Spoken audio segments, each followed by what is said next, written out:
রাষ্ট্র প্রতিষ্ঠিত হবে। আমরা কি সবাই তাদের পিছনে ঐক্যবদ্ধ থাকতে রাজি আছি?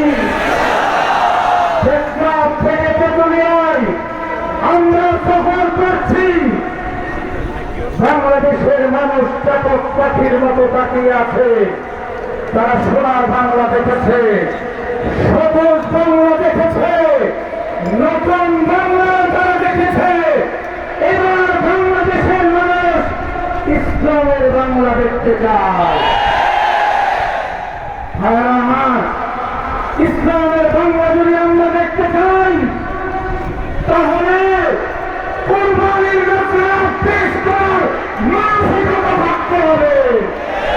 যখনই বিপদ আসে তখনই বলব মামুনুল হকের দোষ।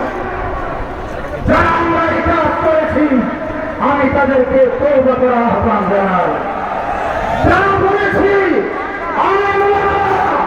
তাদের কারণে অস্থিতিশীল পরিবেশ হয়েছে, তাদেরকে তওবা করা উচিত। আসলে আলেমেরা আমাদের কোনো দোষ না।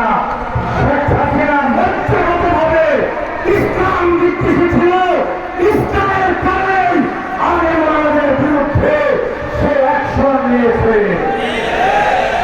আসুন হাতে হাত রাখি, পরস্পর ভুল বুঝাবুঝি দূর করি। আমরা একজন আরেকজনকে দোষ না দেই।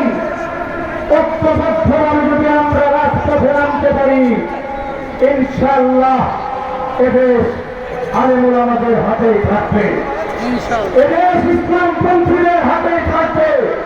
শেষ কথা বলি, আপনারা আল্লাহ মামুনুল হক সাহেবের বক্তব্য শোনার অপেক্ষায়। শেষ কথা হল, যদি আল্লাহ মামুনুল হক সহ এদেশের আলেমরা আপনাদেরকে ডাকবেন, আপনারা তারা ময়দানে ঝাঁপিয়ে পড়তে রাজি আছেন?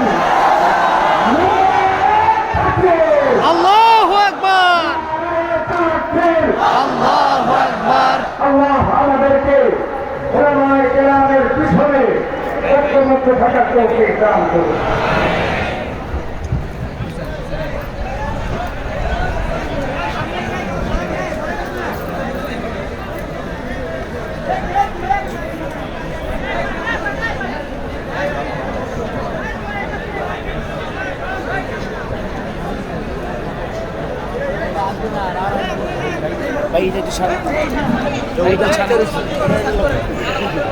এটা ছাড়তে হবে, উঠতে